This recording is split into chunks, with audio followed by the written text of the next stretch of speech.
Do you consistently let your opponents go on long scoring runs where it seems like nothing will go in your favor? If so, make sure to watch this whole video. It could revolutionize your game. Today, we're gonna go over the full strategy of returning and how to prevent the other team from scoring. Most players put way more time into figuring out serving strategy because this is how you score. But return strategy is equally important, if not more important. It's very difficult to win if you're consistently handing points to your opponents. So buckle up. Today we're gonna turn you into an elite level returner. Also guys, we had a secret giveaway at some point in this video, so make sure to watch till the end. To start, I wanna go over the return itself. The first thing to consider when we hit the return is that we always wanna run directly to the kitchen afterward. After a certain level, every pickleball player needs to start doing this. So I encourage you to start if you don't do this already. One of the main mistakes that I see in the return is that players hit the ball the same way that they'd hit their drives. Because of this, they consistently hit their returns long and frequently mishit the ball. When we hit our returns, we can't use the same technique as our drives. We need to account for the fact that we're moving forward through the ball and that it's coming at a pretty high speed. Because of this, we want to hit our returns with more of a blocking motion. This will make it significantly easier to time the ball.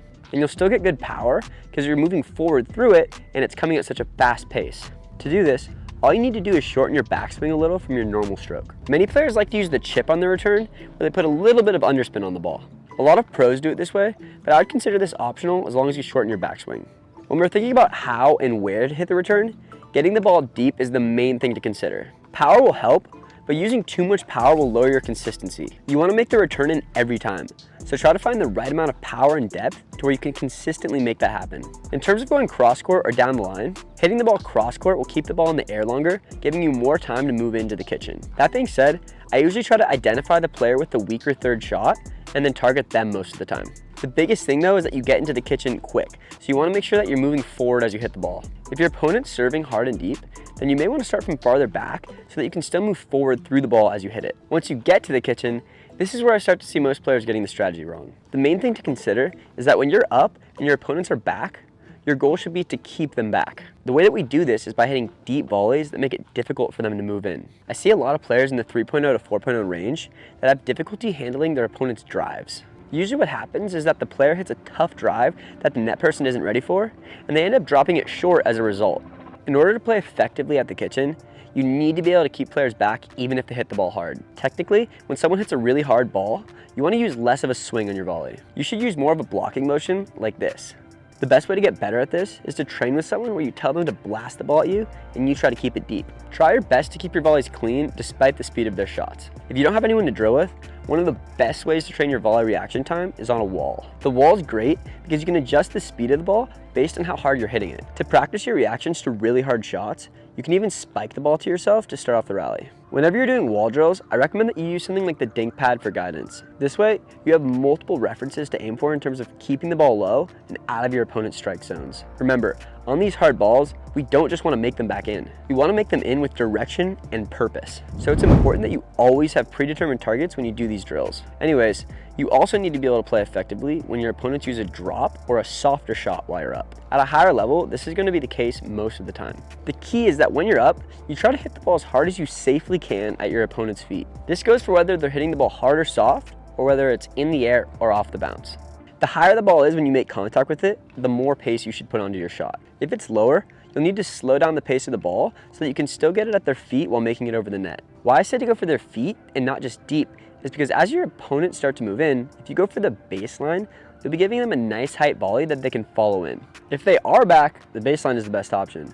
But as they start to come in, this will hurt you. One mistake I see is that players get a nice high easy shot and they do something cute only to let their opponents back in the point. 90% of the time on a slower high ball, your best bet is to hit it with maximum power, deep in the court, at their feet, or angle it off the court. Don't try to be cute, guys. On the other hand, another problem that I see is that players don't adjust when their opponents do successfully make it into the kitchen. If your opponent hits a good third shot and gets to an even position in the point, you need to surrender and give it the fact that you were previously in an offensive position. I see so many players in the return where their opponents hit a good shot and make it in, and they're still trying to hit the ball hard. If the third shot's tough and they make it into the net, you want to get into the dink game. When it comes to this kind of stuff, it's better safe than sorry. You'd rather get into a consistent dink rally than go for a hard shot that sits up and gets you hit in the face. Trust me. If you're someone that strays away from dinking in general, this is something that you want to put more time into practicing. You can practice this with a one-on-one partner, Or like I said before, you can use the dink pad on a wall. There's also a mid-range height on these slower shots where you make contact with the ball between your shoulders and your waist. In this situation, your best bet is to use the roll. By generating a little bit of topspin here, it makes it easier to dip the ball over the net so that it lands at your opponent's feet. The spin also makes it trickier for them to hit a good drop or reset. I've seen the mid-range ball kill players because they're either going for too much power or too little. The amount of power we use should depend on the height of the ball and our opponent's position. If the ball is at shoulder height, you should be able to use a hard roll directly to our opponent's feet, regardless of where they are in the court. If the ball is at waist height, you can probably go hard if your opponents are all the way back. But as they start to move in, you'll need to slow this shot down so that it drops at their feet. The key is that we adapt our power and placement for each unique situation. This is how we become a smarter pickleball player. And guys, we're giving away over $300 worth of prizes to one of our subscribers. This includes one of our portable nets, 3 packs of lead tape, and a private 30-minute lesson with me online where we can pick apart your game and take you to the next level.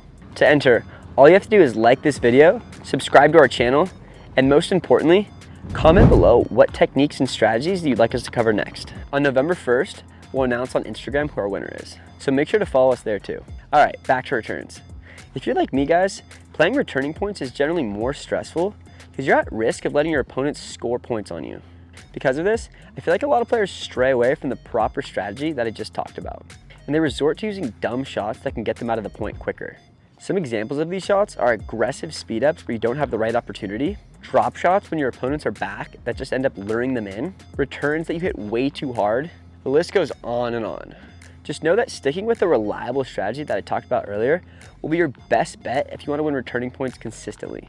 The more stressed you are, the less you should stray away from using this strategy. This gives you a reliable way to keep your opponents from scoring when you're under pressure.